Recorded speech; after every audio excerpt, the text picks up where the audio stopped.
Hello, I welcome you all once again to my channel Explore Education. I am Dr. Rashmi Singh, Assistant Professor, Department of Education, SS Khanna Girls Degree College, University of Allahabad.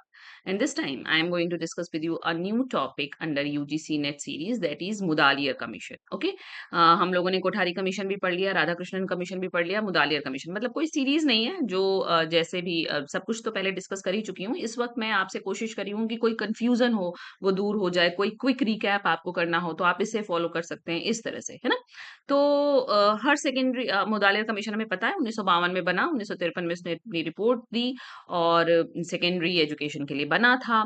तो हर secondary school में आज भी जो science, commerce, humanities जैसी streams मिलती हैं, उनका पूरा कंसेप्ट एक ही कमीशन से आया है, वो है मुदालिर कमीशन।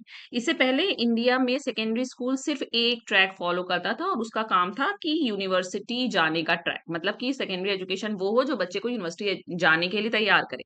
लेकिन हमें पता है कि बहुत सारे स्टूडेंट्स जो हैं वो हायर एजुकेशन में एंट्रेंस एडमिशन नहीं लेते हैं। तो उनके लिए फिर मुदालिया कमीशन ने क्या-क्या हमें बताया हम जानेंगे। आज हम इस पूरी कमीशन को फिर से डिटेल में कवर करेंगे ताकि किसी भी एंगल से पूछा जा गया क्वेश्चन आप आंसर कर सकें। क्यों ये टॉपिक मैटर करता है? इसलिए मैटर करता है कि Mudaliar commission net, JRF, UPSC और स्टेट लेवल एग्जाम्स में एक हाई फ्रीक्वेंसी कमीशन है। खासकर कोठारी कमीशन के साथ कंपेयर करके अक्सर पूछा जाता है। ये इंडिया की सेकेंडरी एजुकेशन की पहली मेजर पोस्ट इंडिपेंडेंस रिव्यू थी, आपको पता ही है। इससे पहले सिस्टम जो था वो ब्रिटिश एरा का था, थोड़ा बहुत मॉडिफाई करके चल रहा था, मतलब 47 से 52 तक भी 5 साल। इससे डायरेक्ट असर आज भी दिखता है। जो स्ट्रीम्स साइंस, कॉमर्स, आर्ट्स आज स्कूल्स में मिलते हैं, उनकी जड़ यही है। ओके, इसके मल्टीपल रिकमेंडेशंस जैसे multipurpose schools, guidance, counselling, teacher training बाद में कोठारी कमीशन ने और रिफाइन किया, और इसीलिए दोनों को सीक्वेंस में समझना जरूरी है। बैकग्राउंड अगर इसका जाने तो इसकी स्थापना 23 सितंबर 1952 को हुई, गवर्नमेंट ऑफ इंडिया के द्वारा अपॉइंट किया गया था। ऑफिशियल नाम था इसका सेकेंडरी एजुकेशन कमीशन, लेकिन पॉपुलरली मुदालियर कमीशन कहलाता है अपने चेयरमैन के नाम से, जैसे कि बाकी कमीशंस भी कहलाते हैं। चेयरमैन इसके डॉक्टर ए लक्ष्मण स्वामी मुदालियर, जो उस वक्त मद्रास यूनिवर्सिटी के वाइस चांसलर थे, ये भी आपको जानकारी का पॉइंट है। रिपोर्ट इसकी सबमिट हुई 1953 में और इसे बाइबल फॉर टीचर्स भी कहा गया है, क्योंकि ये इतना कॉम्प्रिहेंसिव और प्रैक्टिकल था इसलिए। गवर्नमेंट ने रिपोर्ट एक्सेप्ट की और 1956 से नया एजुकेशनल सिस्टम लॉन्च हो गया। नया एजुकेशन सिस्टम लॉन्च हुआ और जो इस कमीशन की रिकमेंडेशन पर बेस्ड था। प्रॉब्लम जो इसने एड्रेस की, कौन सी प्रॉब्लम एड्रेस की? सेकेंडरी एजुकेशन यूनिलेटरल थी, इसने कहा हर स्कूल सिर्फ एक ही ट्रैक फॉलो कर रहा है यूनिवर्सिटी एडमिशन के लिए, यूनिवर्सिटी एग्जाम के लिए बच्चे को प्रिपेयर कर रहा है। करिकुलम बुकिश था, थियोरेटिकल था और पूरा एग्जामिनेशन डोमिनेटेड था, और स्टूडेंट्स के लिए कोई ऑल्टरनेटिव करियर पाथ का ऑप्शंस नहीं था।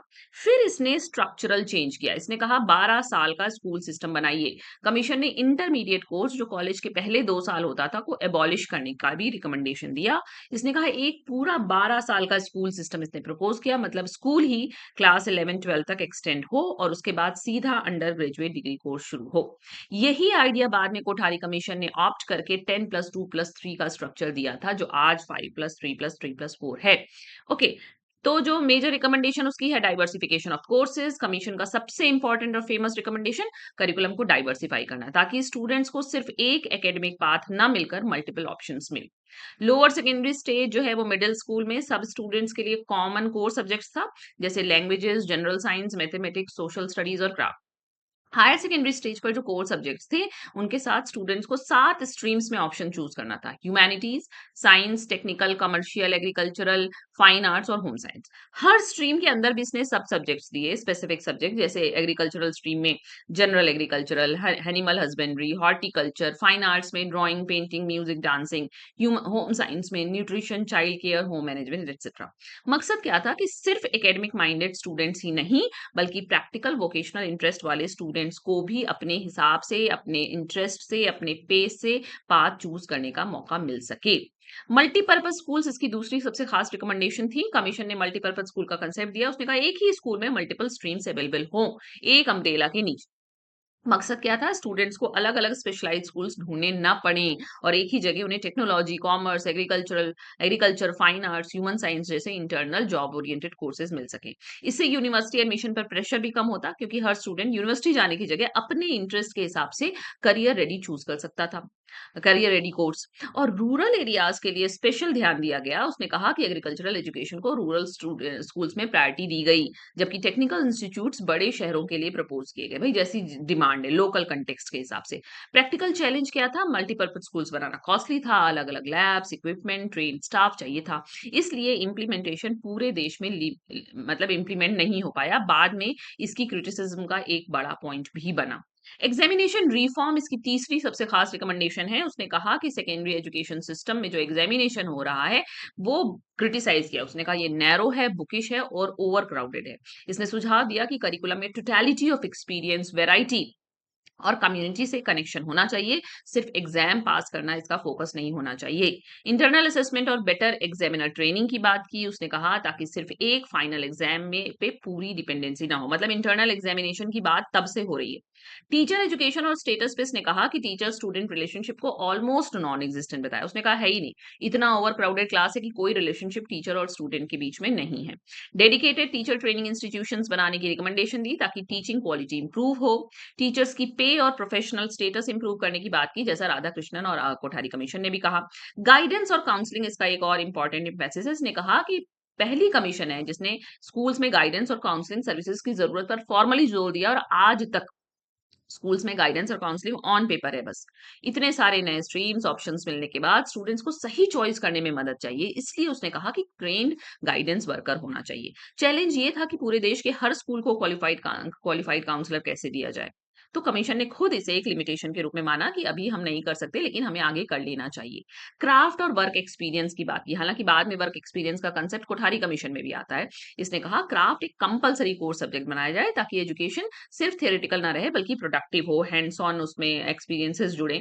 बाद में एनईपी, कोठारी कमीशन सब इसको मानते हैं, पर इसमें लिमिटेशन और क्रिटिसिज्म भी है। मल्टीपर्पज स्कूल्स का इम्प्लीमेंटेशन कॉस्ट की वजह से लिमिटेड रहा। क्रिटिक्स ने कहा कि कमीशन ने स्टूडेंट्स के इमोशनल नीड्स पर उतना ध्यान नहीं दिया। लैंग्वेज स्किल्स डेवलपमेंट भी काफी स्ट्रांग नहीं माना गया कुछ रिव्यूअर्स द्वारा। और फिर भी इसकी ओवरऑल वैल्यू इतनी थी कि इसका स्ट्रक्चर कोठारी कमीशन के आने तक चलता रहा, मतलब 53 से 64 तक ये चला। फिर इस लीगेसी इसकी क्या है कि यहीं से कोठारी कमीशन ने 10+2+3 का स्ट्रक्चर लिया। थ्री लैंग्वेज फॉर्मूला का भी एक अर्ली वर्जन मुदालिया कमीशन में था, जिसे कोठारी कमीशन ने पॉलिश करके दिया। और इसीलिए अगर एग्जाम में आपसे पूछा जाए कौन सी कमीशन ने किस चीज की नींव रखी, तो मुदालिया कमीशन का नाम यही इसी कंटेक्स्ट में आता है। मतलब नींव इसने रखी है, बाद में रिफाइन करके कोठारी कमीशन ने प्रपोज किया है। तो अगर हम क्विक रिकैप करें तो 1952-53 में 1952-53 इसका समय काल है। चेयरमैन डॉक्टर ए लक्ष्मण स्वामी मुदालियर हैं। ऑफिशियल नाम सेकेंडरी एजुकेशन कमीशन है। सबसे बड़ा contribution diversification of courses, 7 streams, multipurpose schools, intermediate course abolish करके 12 साल का स्कूल सिस्टम का आइडिया, जो बाद में 10+2+3 की फाउंडेशन बनता है।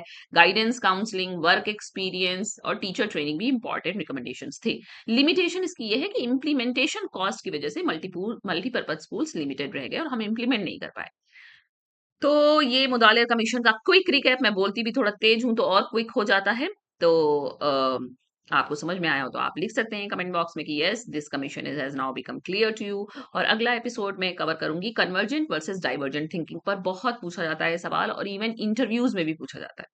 तो आपने अगर अभी तक मेरे चैनल को सब्सक्राइब नहीं किया है तो सब्सक्राइब कर लीजिए, ताकि अगला एपिसोड आपसे मिस ना हो। Okay, so happy learning and thank you for watching.